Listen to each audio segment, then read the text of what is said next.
Hello and welcome to Real Crime Profile. This is Jim Clemente, former New York City prosecutor and retired FBI profiler, and I'm here to talk about, again, the People versus O.J. Simpson. And with me today is... Laura Richards, founder of Paladin National Stalking Advocacy Service, author and also criminal behavioural analyst. And Lisa Zambetti, I'm the casting director for Criminal Minds, where I work with my colleague Jim Clemente. Well, it's great to have you back today to talk about episode 9 of People versus O.J. Simpson.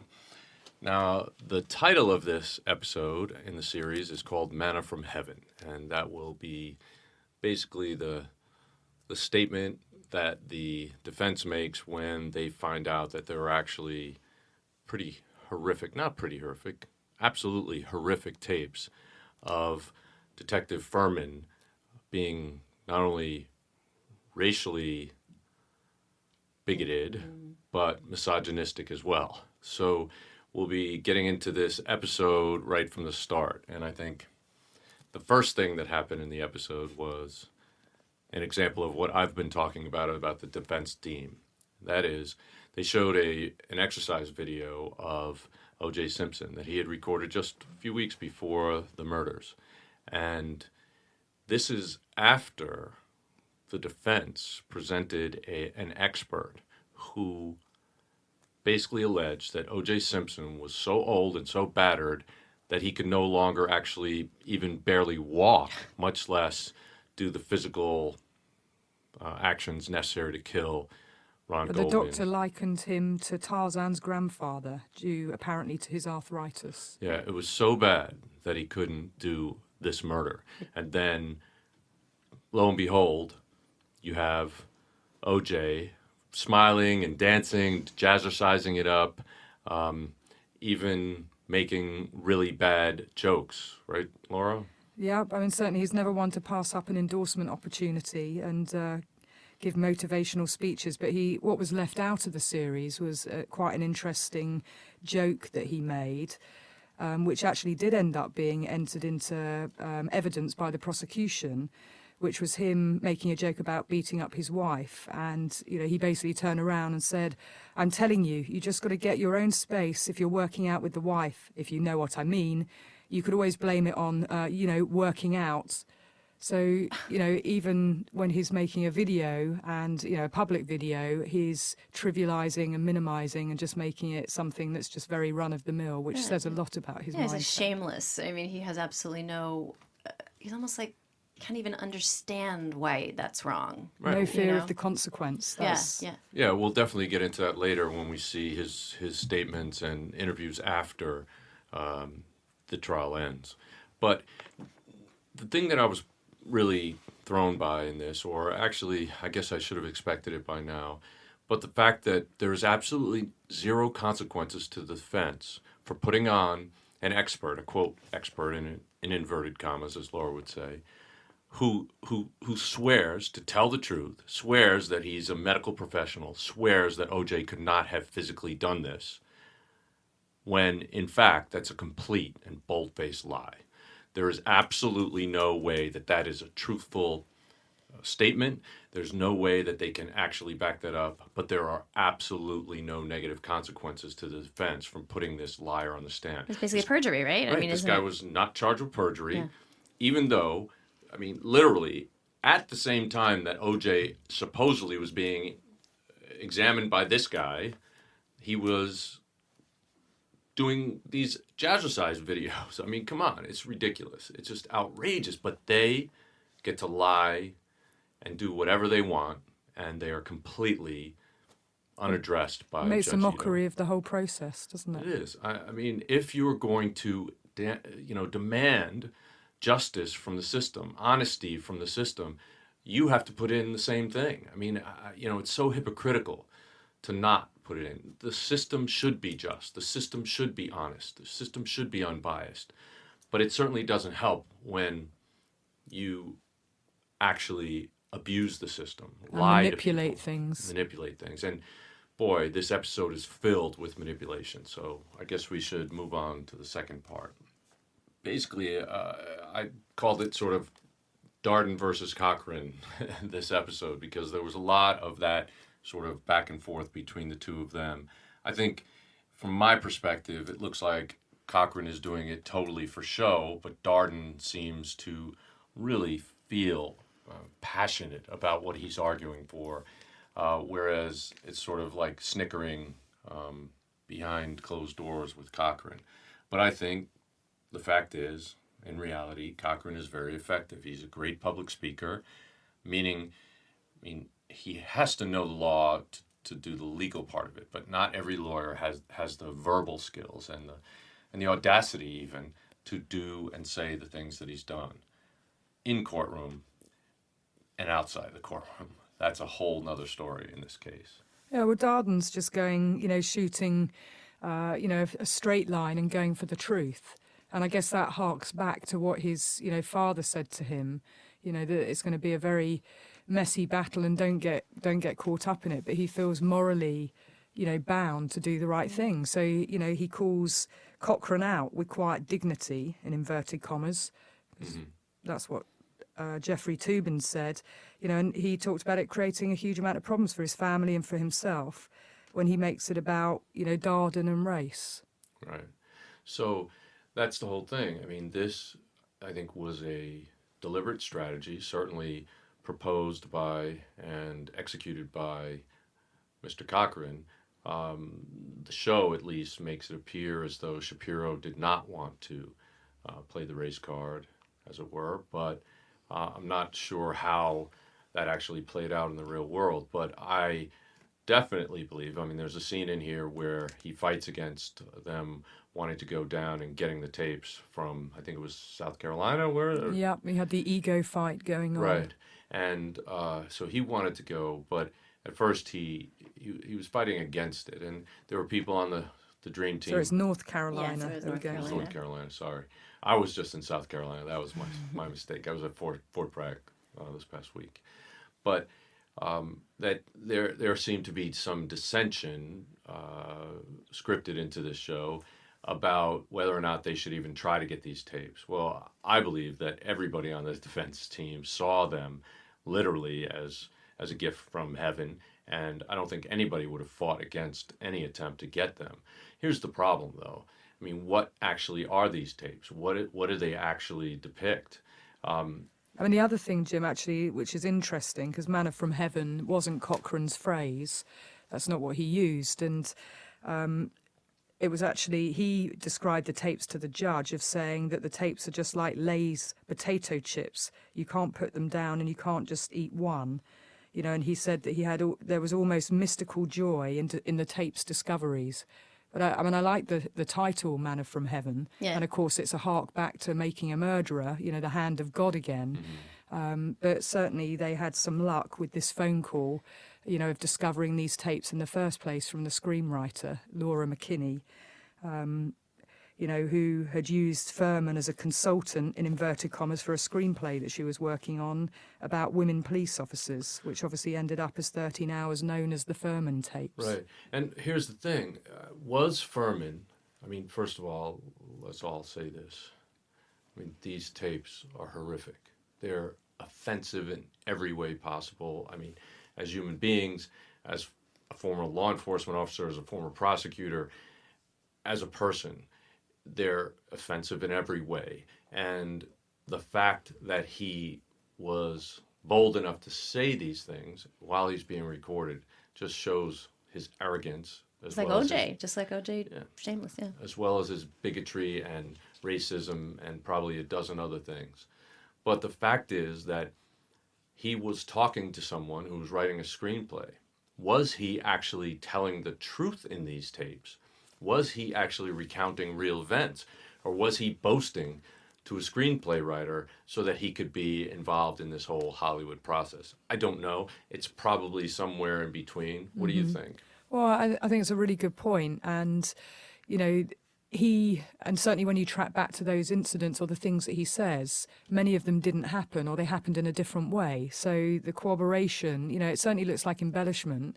And is it for the purposes of, him trying to be helpful and wanting to, be part of creating something? Or is it him talking, using facts, but then embellishing it solely for the purpose of, this particular project? Yes.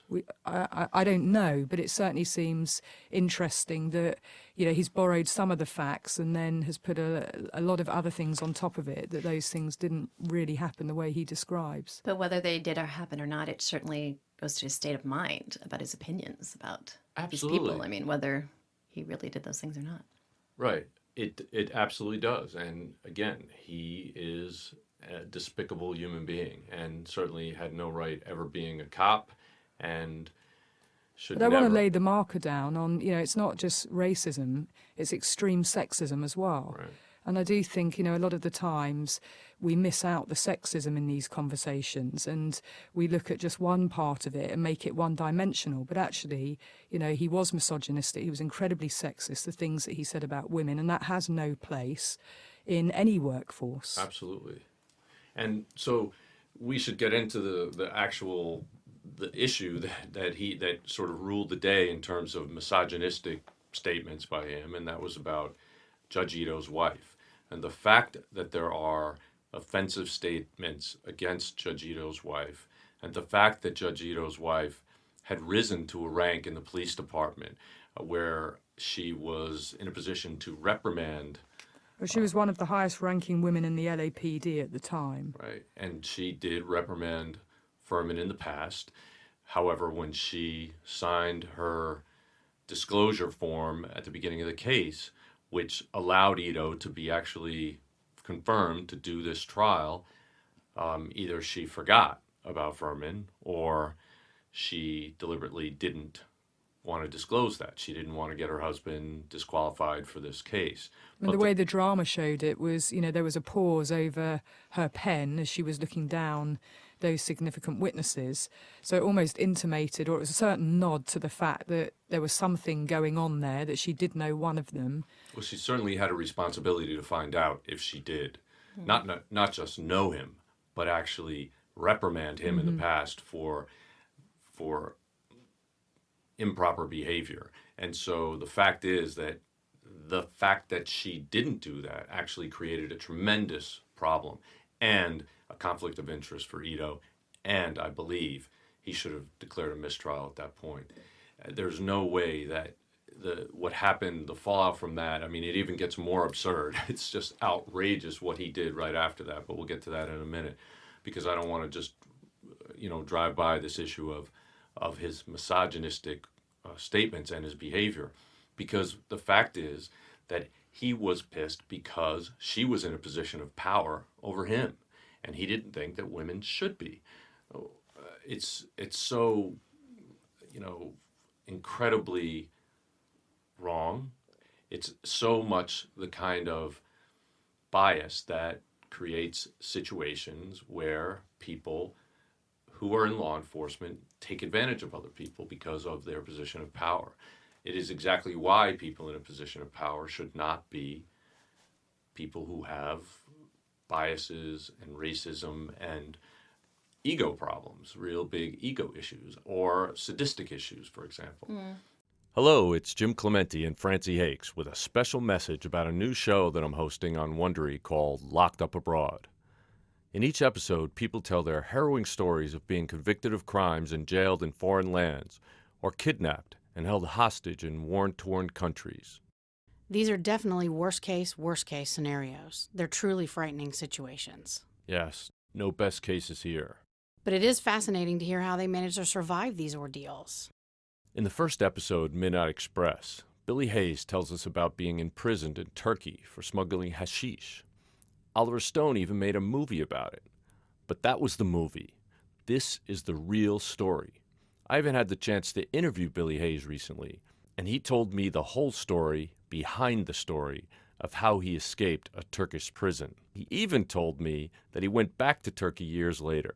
You have to hear his story to believe it. And now, in his own words, here is Billy Hayes. And some of the things that he was saying in his statements were very sadistic, and he was bragging about it. It's just horrible. And it horrified me just that this guy actually had the audacity and the arrogance to speak that to somebody who was recording these statements. Can you imagine what he said in private to Right. other people that aren't recording him? So he's not a good guy. But we'll talk about it in a little bit, how that doesn't really affect this case, because in fact the cops, there were 4 police officers on the scene who had located the hat and the glove and the blood trail at Bundy, at the crime scene. The only thing that Fuhrman discovered on his own was the glove at Rockingham. And had Marshall Clark listened to I think the sage advice from Darden, that this guy was not the kind of person we want to put on the stand. He has issues. I get a really bad feeling from him. Had she listened and just cut out that piece of evidence, she was so willing to cut out an eyewitness who saw OJ driving the Bronco at the time, right after the murders happened. She was so willing to just excise that from her case, but she wouldn't excise that second glove. So you really don't think that she needed him? You think Oh, that? not at all. Not at all. She could have put those 4 police officers Yeah. on the stand. It would have been or it would have been much more effective, actually. I mean, it's really the matter of due diligence, isn't it? Of understanding, who your witnesses are and doing that due diligence. And I agree with you, Jim. When you've got, there was overwhelming forensic evidence and other people who collected that he probably wasn't, they made him much more significant and they made him a very easy target. He was low-hanging fruit for the defence team. Right. There was there was a kind of a confrontation between Darden and Marshall Clark in an elevator, in which Darden says, "You wanted a black person on the team, not a black voice." And I think this is what he was talking about, that I knew fundamentally and viscerally that this guy was trouble. He didn't even know about the depth of it, and he certainly didn't know about these tapes out Right. there. But it was instinctive and sixth sense. Yeah, and I think that she dismissed it because Darden was not an experienced prosecutor and Darden was sort of new to the team and so forth. But it's another one of those things that you mentioned. If Bill had not had a heart attack, he would have still been there. He was a very As the seasoned senior. prosecutor, and he would have balanced out sort of Marcia's decisions, I think. But instead, I think she took on all these decisions herself, didn't think them through, didn't do her due diligence, and ended up, the whole Fuhrman issue became one of the most pivotal issues in this trial. And again, it gets even more outrageous. Stay tuned. So I wanted to also discuss the depiction of the hearing that F. Lee Bailey and Johnny Cochran had down south in North Carolina. They show that the first judge basically summarily dismissed the motion after Johnny Cochran argued for it. And I'm not sure if that's true, but it certainly could have happened. And either way, it does point out something that in the Deep South, I mean... It was denied. So yeah. Okay, great. it says that that's a true fact, that Judge Ito had issued a subpoena for the tapes, but the judge, William Wood Jr., inexplicably, in inverted commas, denied them. Mm-hmm. And it could have been just that they didn't want California messing with their citizens and so forth. And I can imagine if he had anticipated what would actually happen with these tapes, he would have been even more adamant in his denial. But I don't know if it had to do with Johnny Cochran and his attitude and his sort of cockiness in front of the court, saying Showmanship. Yeah, showmanship. He said, "Judge, can I approach the bench?" And the judge says, "No, stay where you are." Like he wasn't doing what Ito did, which is bend over backwards for him, or if the denial had anything to do with his race. It certainly could have. And as I was saying, I think that it just puts sort of an exclamation point on the fact that there is still some very overt racism in the South. And I know a lot of people who I know say they experience much less overt racism in the North, but it's sort of more hidden and insidious, and maybe in the West as well. But the fact is that when you have a situation where judges have that kind of power and can be unchecked in basically, throwing their biases into the decision, that's a corrupt system. That's not a good system. And one of the things that I've noticed in my career in law enforcement, which is over 25 years, that race is certainly one issue that comes up, but an issue that this case really highlights is the fact that wealthy people have a much better chance of getting the result they want in court than poor people do. And I think that is a major divide. And of course, there's also a racial divide that I think this show was really trying to point out. So this issue and the fact that that F. Lee Bailey then gets up and sort of sweets talks to them about their college teams and their mint juleps and so forth, it's sort of a cultural clash. Johnny was not used to that. F. Lee Bailey was, and I think that it's just an opportunity to show that it's actually multi-level. The distinction between sort of a big city, West Coast or East Coast lawyer and a Southern lawyer who knows how to charm a judge and a jury. I wanted to ask a question. Is this also where cross-cultural communication comes into play? Yeah, I think it is. It's one example of it. Sure. I mean, let's face it.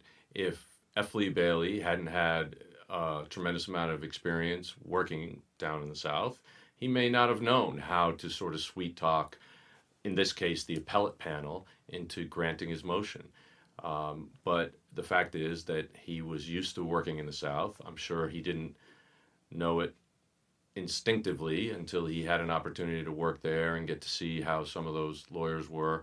I remember as a kid, my father coming back after being involved in a hearing in Texas, and somebody came up to him, a lawyer came up to him like a cowboy hat on and stuff, and said, "Are you Peter Clementi?" And he said, "Yeah." And he said, "Oh, I just wanted to see and meet a real city slicker lawyer," and to them, we're outsiders. We don't necessarily feel like outsiders when we go somewhere else, but people from New York are probably a little more direct and brash and in your face than people down south. And I think that is a cross-cultural issue, as well as racial differences can be cross-cultural issues. But it certainly doesn't mean that every single person in a particular race or from a particular culture acts the same way or doesn't act appropriately in a situation. It's just one of the things that they tried to write to in this particular episode. And I thought it was interesting just to bring up that point. And I also think it's interesting what ended up happening with these tapes, because for me, that's outrageous. And apparently Bailey, the decision to send him in the end came down to him saying that he would pay his own personal expenses. So that was the defining card for Cochran of putting him on a plane, because he was paying his own way. It all comes down to money, huh? Well, I wonder, though, if when Shapiro told him that he was going to be doing it pro bono, if he actually stuck to that. I don't know. Or did OJ eventually come out of his pocket and pay F. Lee Bailey for his services? It's an interesting question. Well, he certainly paid his own way on that plane. That was his standard trump card, apparently, Wow. to get on the plane. But he did have a good history of trying cases in North Carolina. So probably a no-brainer on both of those things. When the tapes did get back to L.A. and the defense listened to them, they had to bring the prosecution in because they found that Fuhrman had badmouthed and made some very derogatory comments about Judge Ito's wife. And then that unearthed the prior interactions between Judge Ito's wife and Fuhrman. And of course, that became a huge issue. And Judge Ito's noted as saying there's an implication that Peggy lied so that I could be on this case. So instead of doing what he should have done, which is saying, so I'm recusing myself from this case from now on, and I am going to have to declare a mistrial, he didn't do that. He said, I'm going to let another judge decide whether I am biased or not based on these tapes. Yeah. That just, to me, that's the whole reason why you have sort of a Chinese wall that you build between people who have a relationship with people who are involved in this case and people who don't. I mean, you don't ever let something like that get in your way, because even if, let's just say that the tapes never came out, but later on, let's say OJ was convicted, later on, a defense attorney, an appellate attorney would just have to find out that Ito, his wife, had improperly or on purpose filled out this form. They could have gotten a new trial based on that. They could have thrown out that whole trial based on that. So the fact that he had this conflict, the fact that he was so distressed at this situation, I mean, proves that he is just too close to it, because these are statements about his wife. But this was a major soap opera twist, wasn't it? I mean, who would have seen that coming? There's enough drama in this case alone. And, I don't recall hearing about this. I didn't know about it. So, I think what they've also done is expose some other things that probably most of the public didn't know about. And, the fact that Judge Ito then talks about sexism and sort of pays tribute to his wife and women in, law enforcement and tough professions. But yet, every time we see decisions being made, they seem to be on a negative connotation to Marcia, who equally is a woman in a tough profession doing a tough job. Right. So he seems to have, for me, a double standard. But I did think it was interesting what he said. And this is what Marcia said about it from her memoir, Without Doubt, because he basically said that women do have a tough time and they have to be much tougher in law enforcement professions, which I absolutely agree with, having worked in one. But Marcia actually says, Judge Ito then began speaking of the difficult road that women had to walk in a man's profession, how women take a lot of hits for having to be tough. The irony of it left me breathless. For a year now I had been browbeaten by this man, suffering the very difficulties that moistened his eyes when he spoke of his wife. Oh, when it suited his Kodak moment, he was Mr. Sensitivity. Oh, wow. Well, that's pretty telling. Yeah, I mean, she's the one that actually had to deal with him directly and saw his just disdain at times. Certainly, most of the decisions that were critical in this case were made for the defense and against the prosecution. And she was the lead prosecutor. You would think that if he had some kind of sensitivity, some real sensitivity, and it wasn't just word service, that he would have actually listened to her more. I mean, it's a complete double standard. But what Fuhrman was saying was that, his wife had, basically slept her way to the top. And that's something, sadly, you hear all too often with successful females, that, they didn't get there on merit. And I think, for me, what the show has done particularly well, again, the sexism angle, is something that you just, you know that it goes on, but very few shows actually tackle that. So I think that they did it in a way that really did bring the issues to bear. And I think this, isn't just about race. It's about the isms, and any of these isms have no place. And, so when people do talk about this is race, this is celebrity, for me, there's another ism that we always need to be talking about, which is sexism. Yeah, I mean, certainly the minimizing of Nicole as a victim, as a person, taking all of the furniture and any evidence that she was a mother out of her apartment and having the jury go through that stark area. I mean, that was certainly, it definitely affected their opinion of her. And then this book that came out, and then Judge Ito has everybody read it. It makes absolutely no sense that he would give it that much weight, that he would have all the lawyers Faye and Resnick's himself. book you're talking Faye about. Resnick's Yeah. book, yeah. I mean, which the was- images of Marsha, the leak of her topless, all these things that are about controlling, women, which actually is what this trial should have been about.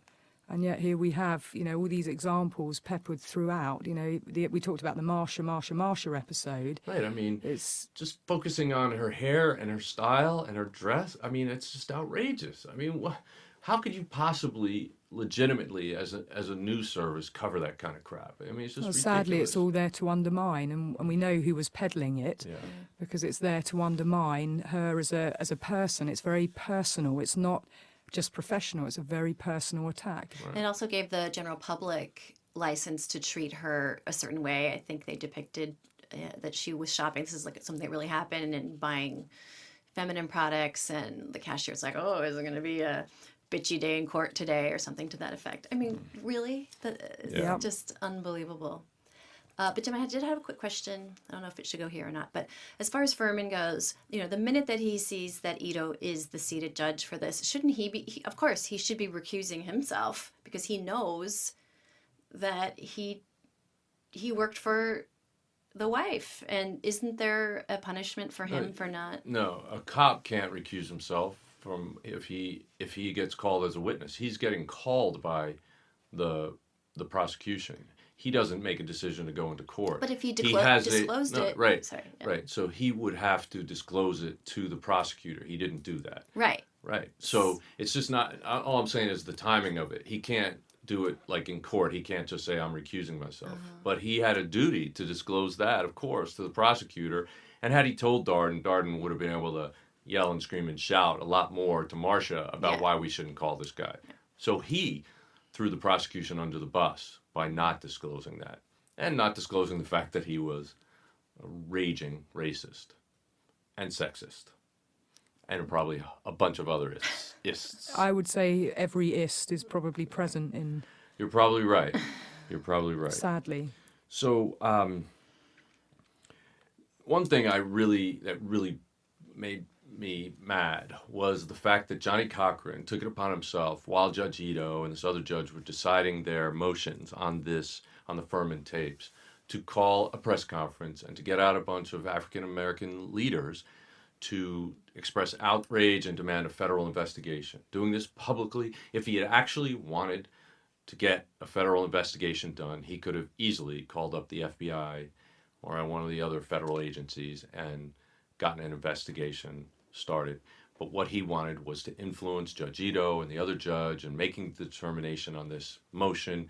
And I think it's outrageous conduct. He should have been held in contempt of court for doing that. This was not an issue that he had any reason to be able to try to manipulate the public on, yet he did it.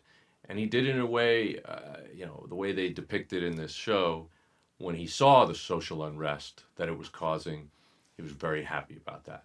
He was, and it was a covert way of inciting people to riot. Right. It And was then pushing forward other community leaders, and him stood at the back of them. And, it was almost like a veiled threat to incite people. And I am absolutely, aghast that he wasn't held in contempt. I mean, how that would play out, a trial that is live and putting that pressure on Judge Ito. But again, he got the desired Result, outcome that he right. was seeking. Judge Ito did not take control of that courtroom, and he certainly did not take control of those lawyers. And any other high-profile case, you see them all the time, where lawyers are under strict gag orders about what's going on in the courtroom. Now, this stuff was this was a motion that Ito had to decide, and this other judge had to decide in privacy, in their own chambers, with doing their own research and so forth.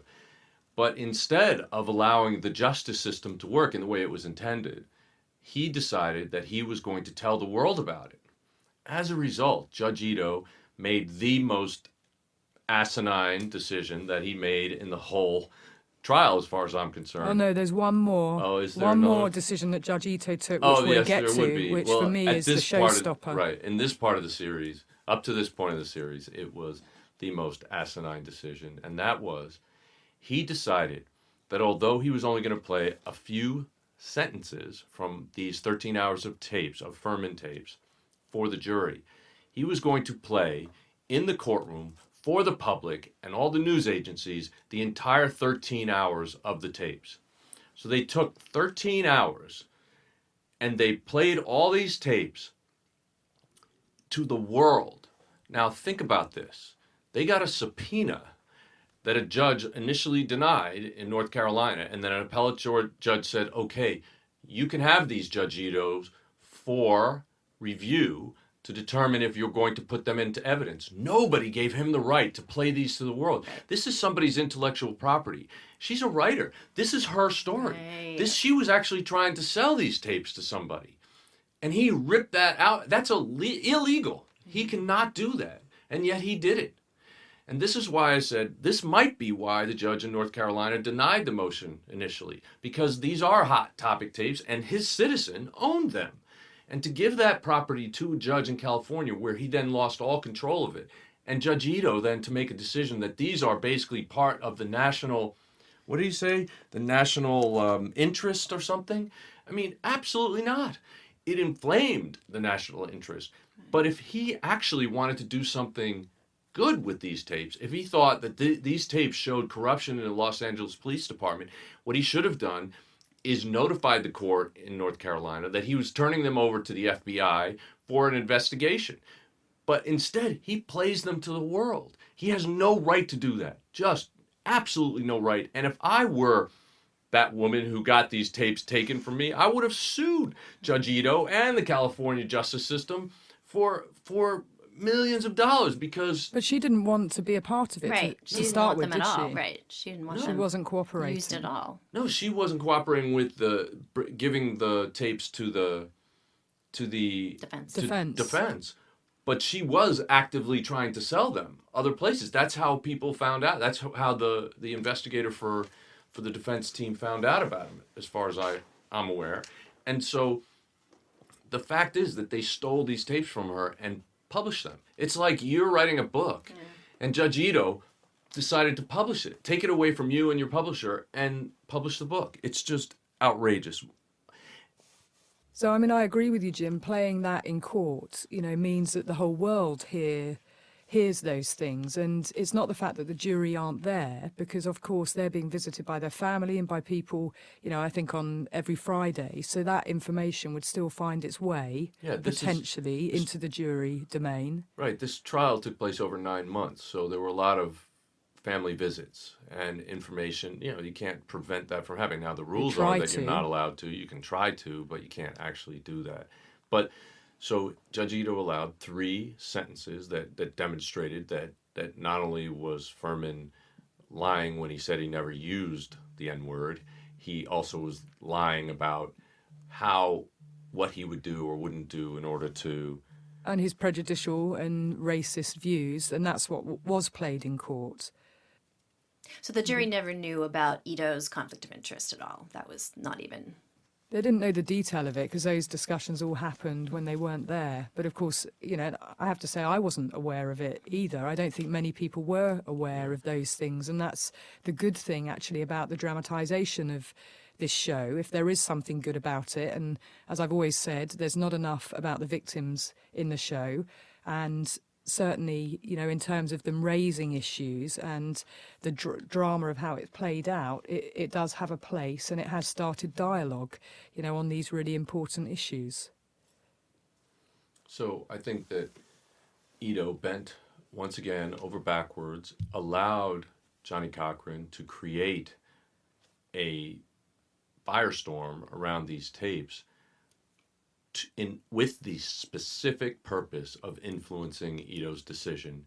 He not only allowed him to get away with it, but then he made the decision that Cochran wanted in the first place.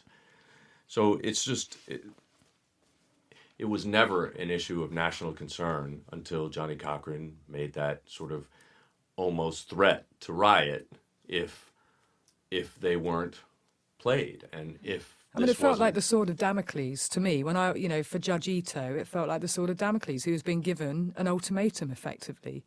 Yeah. And Ito would have been weighing all of that up. Not that, I understand most of his decision-making, because I have to say I do not. certainly, with the dossier for Nicole's, abuse history, I still cannot wrap my head around how that decision or why that decision was made. But certainly with this, the way that it's been portrayed is that Ito had a lot to think about, and Johnny Cochran smells the blood. And again, he goes for the jugular, using the press, because he is a ringmaster spin doctor, and he uses the tool that we've seen him use throughout. Right. To get people on his side and also put people under pressure to make decisions in his favour. Right, and obviously he has absolutely no negative ramifications. It just, he does whatever he wants, and he keeps doing it and doing it and doing it. So he calls back Fuhrman to the stand. Fuhrman goes back on the stand, and what happens? Well, he takes the fifth. He says he's not going to answer any questions on the basis of his Fifth Amendment right against self-incrimination. And so, of course, they ask a few questions, and then they come back and ask, did you ever plant evidence in any case? And he takes the fifth on that. Now, the reason why he took the fifth... I was going to ask you, why in the hell would he have to do that? Well, if he invokes the Fifth Amendment on a question and then answers another question, it could create a situation in which he would have to answer all questions at that point. So it opens It's the more door. consistency and continuity, isn't it? Well, For all of those questions that he's asked, even though, is one question more significant than the others, well, people wanted him to say no to the planting of evidence. But what does that say to the others? So the consistency and continuity of the blanket Fifth Amendment, we don't have that back in the UK. But we can have someone who decides not to, give any further information on something, but we don't have the Fifth Amendment. yeah, so basically, if he had said, I'm going to take the fifth on the first, second, and third question, but not on the fourth question, the implication is that instead of protecting his rights, that he's actually giving away the fact that he did lie in those first three incidents, and that on this fourth incident, because he doesn't have to lie to answer it, then he will answer that one. So you basically have a catch-22. They knew they were talking him into a corner, asking him those questions first, and then doing the coup de grace question, because they knew at that point, since he had already invoked the fifth, that anything he said after that, any question he answered after that, would make it appear that instead of, when you invoke the fifth, it's like, I don't have to answer this, so I won't. So I'm not giving you anything, even though the appearance is negative. But if he answers one after taking the fifth on a bunch of others, then it does look like he was lying before, and he's actually incriminating himself by behavior instead of by the words that come out of his mouth. It just seems shocking to me that, he knows that the tapes are out there. Everybody's heard them. He knows that everybody thinks that he's a racist, everything else. But the one thing that hopefully wasn't true is that he planted this. So it just shocks me that he wouldn't, on that question, want everybody to know that his police work was above suspicion. Yeah, but the last thing that his lawyers would ever advise him to do would be to answer that question on the stand. He's been undermined and discredited. There's nowhere for him to go on after those tapes. Although, interestingly, it does say about the tapes, we were talking about just the content of them, that out of the 29 incidents or issues that were on the tapes and transcripts, 17 of them could not be connected to known events in his career or other of his colleagues, or either his colleagues' careers. But investigators did link 12 accounts to known events, but produced no conclusive findings, except for the fact that he was racist and sexist towards female co-workers. Right, so it sounds like he was bragging. Now, get me absolutely clear on this. I want to be very clear that one incident like this is horrendous. He should never have been a cop because of that. 12 incidents where he was that way. I don't know why he wasn't fired earlier, and hooray for Judge Ito's wife actually reprimanding him, but I think it should have been a little more severe. The It consequences. wasn't a formal admonishment either. It was an informal Yeah, they were reprimand. probably trying to give him another chance. But the fact is that some of them, these incidents that he talked about on the tapes, appear to be just boastful, that he was actually kind of rolling with it and giving her what she wanted to hear when he didn't actually do it. So he was bragging, but it shows his state of mind, as you pointed out earlier, Lisa, that this is the kind of thing he's proud of. And that's just so bad. So I think one of the other interesting and great scenes of episode 9 was where Chris Darden sort of enters into a disagreement with Cochrane, and it was actually about the cross-examination of Detective Lang. And the Judge Ito, instructs Darden to calm down and take three deep breaths, and he refuses to apologise to the judge for his behaviour. And then you have Marcia sort of in solidarity, saying that, should she remove her jewellery and go to jail with Darden? And I think it's an interesting scene because it's pointing and nudging to, the moral fibre of both of them, of what they're prepared to do to try and have a voice and stand up and, and say something when they're disagreeing with Ito, because they're just flying through storms. Yeah. I think and what I wrote down in my notes at that point was they're both totally fed up with Ito. I mean, can you imagine 9 months of this going on? I mean, it's just every single ruling goes against them. There are some judges that will constantly rule against the prosecution because if a defendant is convicted, anything that the judge does to help the prosecution can be a point of appeal. They will look at that and say the judge made a wrong ruling, this favored the prosecution, didn't give him a fair trial, new trial. So some judges are extremely careful about doing anything favoring the prosecution. Most of the time, you don't have defense attorneys who will go as far as these guys have, pushing and pushing and pushing and doing things outside of the court and manipulating the court in such a way that it's just outrageous behavior.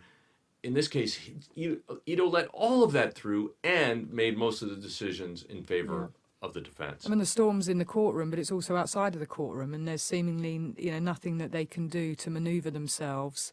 Even when they are trying to challenge him, it comes down on the other side consistently. A perfect example is when the fact that Cochrane had been domestically abusive to his wife, and he's able to shut that down, and it never even makes a ripple in the pond. But when he wants to get his way, when these tapes are coming in, he goes outside of the court and holds a press conference and creates this national issue out of something that was actually a motion in a courtroom. I mean, it should have been decided in that courtroom. It wasn't decided in that courtroom. But the rules don't apply to him, you see, Jim, just like someone else that we know. And I think there's a great nod again to that in the finale, which we're going to talk about, which comes with the closing speeches. Yeah. That's my last question to you, Jim. Mm-hmm. Do you think that Mark Fuhrman planted that glove, or planted any of the evidence? No, I don't think that would have been possible. Where would he have gotten it from?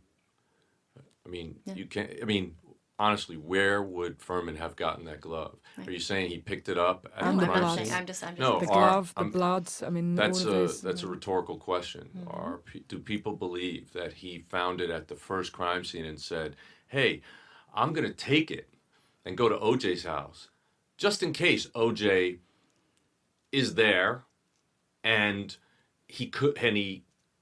doesn't have a lock solid alibi," because he would have to, of course, have known at the time he picked it up from Bundy that OJ was in residence at that house, and actually, because what if OJ was at a bar for the last 15 hours signing postcards? Then he would have had to take that glove and put it over there. Right. He would be risking getting arrested and thrown in jail. Yeah, he'd have to be omniscient to be able to do that. There's impossible things that would have to have happened in order for him to pick up that glove at Bundy and bring it to Rockingham to set up OJ. It didn't happen. It's just not possible. So no, I don't think he did. So it's possible that he's a horrible person and is innocent and did his job that day. Yeah, absolutely. Unfortunately, it was the kind of thing where it may have been true that, as the defense points out, that Fuhrman saw OJ with Nicole and didn't like the cross-racial relationship. It's very possible that that's true. But to have masterminded a conspiracy to actually frame OJ in the minutes that he had to pick up a glove when nobody else was looking, and secret it over to the other place and then throw it down on the ground and then and then discover it when he didn't even know where OJ was at the time. Right. It's just ridiculous. I really loved Mr. Goldman's statement about this is no longer a trial about the man who killed my son. It really pointed out the fact that the defense was successfully able to make the trial all about all of these issues around and not the issue of this trial, which is murder.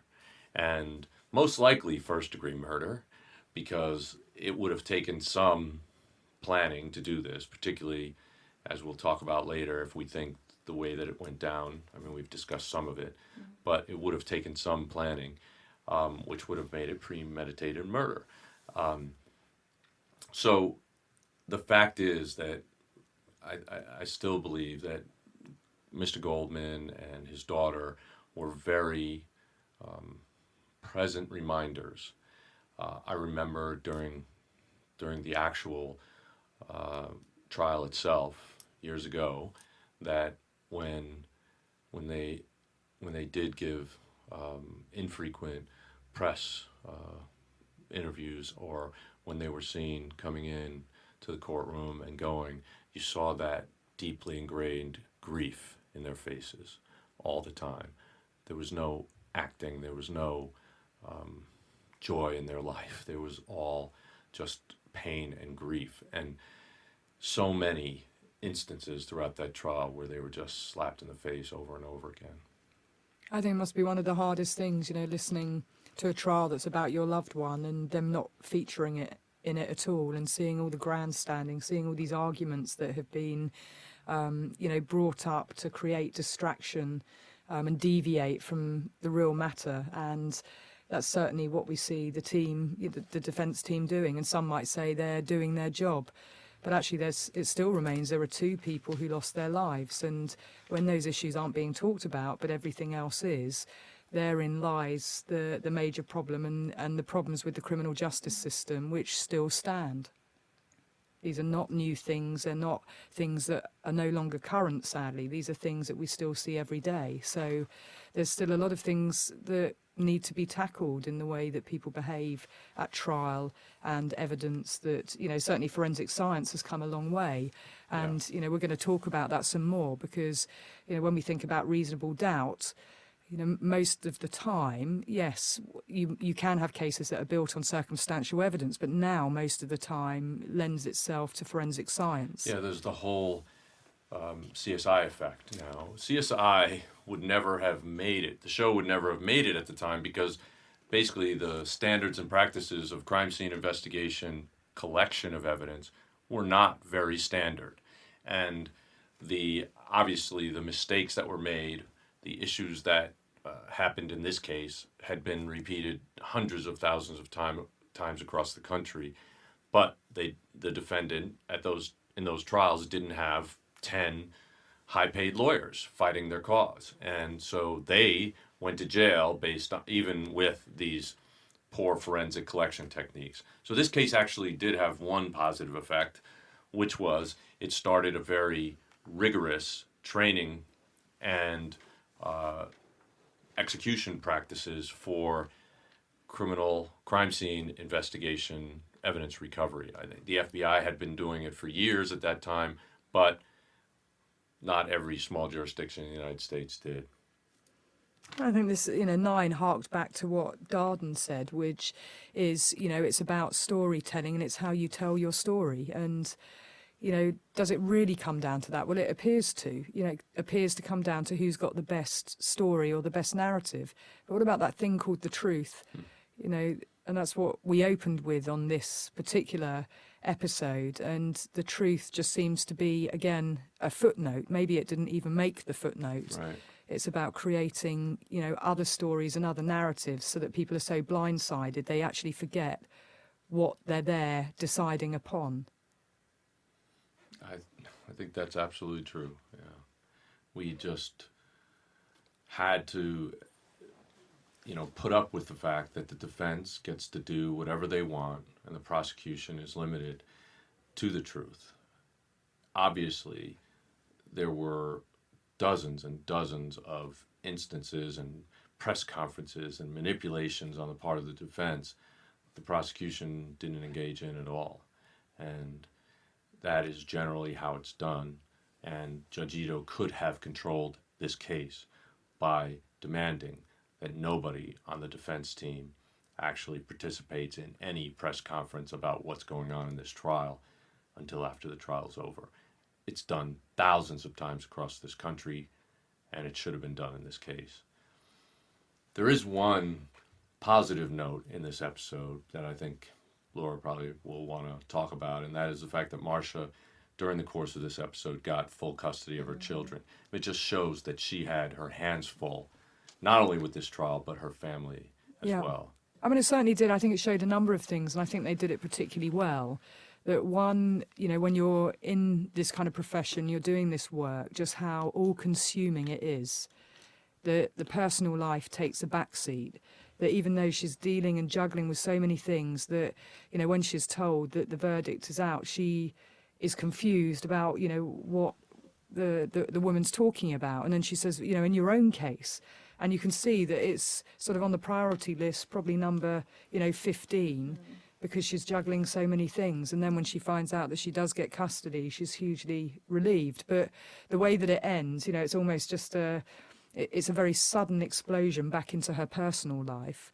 And obviously then that particular episode ends, and it's a reminder of just how much she's juggling at that time. Right, and I have to admit that when I watched the trial, the original trial, I remember seeing, I don't think I ever read anything about Marcia's hair or her attire or anything like that. I don't remember seeing anything like that covered in the news. But I remember seeing her appearance change over the course of the trial. And I always thought that she looked angry, and that I said, it's too bad we can't actually see the faces of the jury, because I would like to see, are they responding to her? Because I, as a viewer of this trial, wasn't responding to her. And I thought she needed to be much more concerned about what they were seeing. And I thought she was more concerned, because I saw her appearance change. I thought, oh, she's only concerned about being on TV, and she's not concerned about the jury, and that's a big mistake. But of course, I didn't know all the things that were going on behind the scenes. I thought she was just doing that on her own, and she was for vanity and not for. But you see, she wasn't holding her own press conference, was she? Talking about all the issues that were facing her. Although her ex-husband did hold a press conference, which I'm sure she needed like a nail in the head at the time. No, I know, and like I said, I only saw parts of it, because actually, in fact, I was in Fort Marcy Park for months with Dr. Lee doing the Vince Foster investigation at the time. But the things that I saw was probably the recap summaries that I saw. I didn't know that all this stuff was going on, you know, them attacking the press, the media attacking her for her appearance. I didn't know that, obviously, that she had a custody battle going on.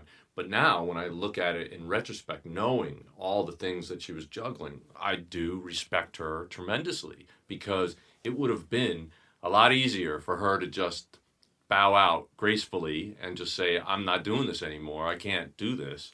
And actually, it would have caused a mistrial. It would have been a major disaster for the DA's office, but it would have been reasonable under the circumstances. I had no idea everything that was going on, but certainly, but when, you know, her ex-husband's mother leaked pictures of her on a topless beach, I mean, that's just outrageous. And she had to put up with that. She had to put up with what her ex-husband was saying, the statements that he was saying to the court, in order to try to manipulate a family court to give him custody of their children. I mean, just outrageous behavior. It's almost a perfect storm, though, isn't it? That, you know, I'm not saying that she made the best decisions at times, and I'm certainly, you know, not saying that she's perfect in any way, but I do think that she had a much tougher path to walk than others in this particular case. And of course, we learn far more about her personal life, you know, as we get to episode 10, the final, which tells us the reason why, you know, she put up with so much was because of her, born out of her own experience. Yes. So we're going to discuss that in more detail. But I think it's a very interesting thing that, and it's just, I'm literally just passing an observation on it, that we did talk about the Marsha series, that why is it that so much about her is under scrutiny, or even at the time, why is that? Because, when she is juggling so much, and I agree with Jim, you don't know what's going on in someone's personal life. They're there to do a job.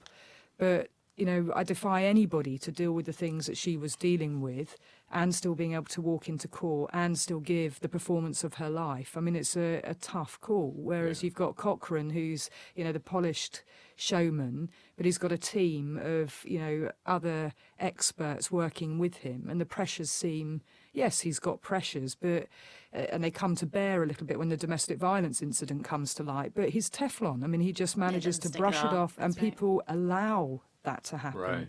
And it's more the other people around, the silence that colludes, and kind of enables this kind of behaviour, Right. that is the thing that I think we should be calling out. It's sexist, isn't it, Laura? Well, the ism is there again. And, I do feel that she was singled out in every way. Everything about her came under attack. Mm-hmm. And it's one thing when your professionalism's being attacked, but it's another thing when you personally are under attack. And you've got people lining up because there are things that are on their agenda or in their interests, to stand in line and take a blow at that person. Right. But this was a tough job and a tough case.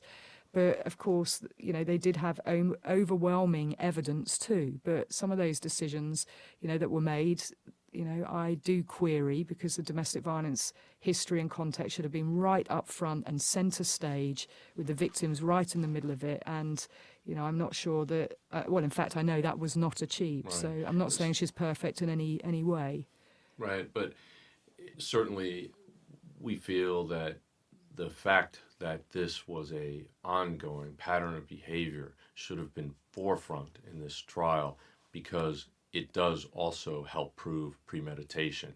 And it was clearly a well-documented history, not only with 9 calls to the police, but with photographs, with diary entries, that certainly should have illuminated the judge and the jury on what was going on here, but it never got to that. Absolutely. And the way we hear about Nicole, and we did two sessions on that specifically, particularly Lisa and I, for me there are parallels with the way that Nicole was treated and the way that Marsha was treated. We're talking about very similar issues, but sadly in one of them there were much more dangerous repercussions and consequences.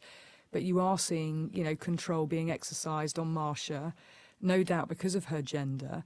And, it's the very issues that are at the heart of this trial that we're seeing being played out on her in her personal and professional life. So it's somewhat ironic for me seeing that.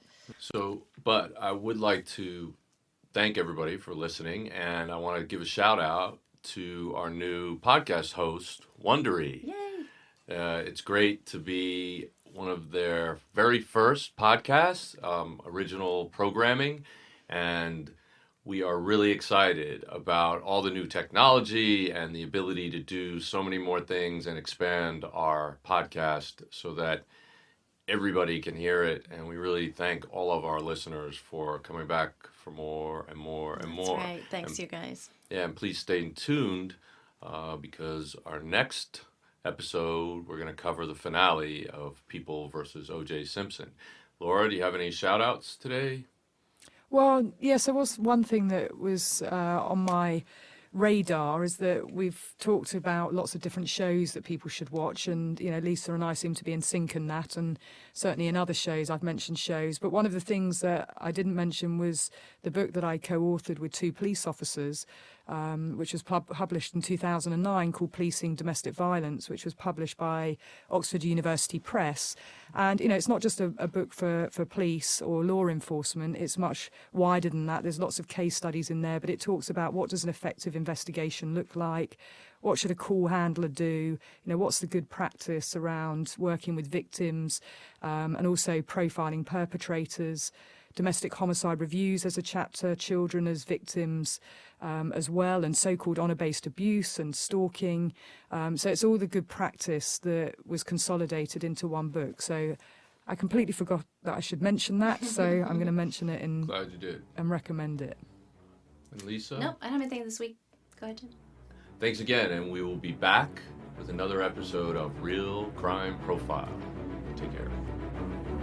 For advice or support if you're experiencing stalking in the UK, you can contact Paladin National Stalking Advocacy Service on 0207 840 8960 or go on the website www.paladinservice.co.uk.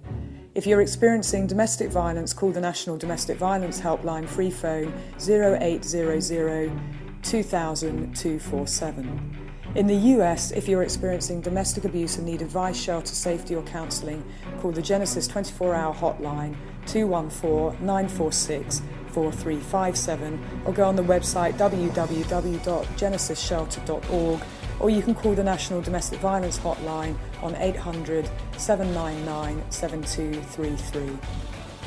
Real Crime Profile is produced and edited by Paul Francis Sullivan, engineered by Jacob Moose Molin. Music is composed and performed by Simba Sumba.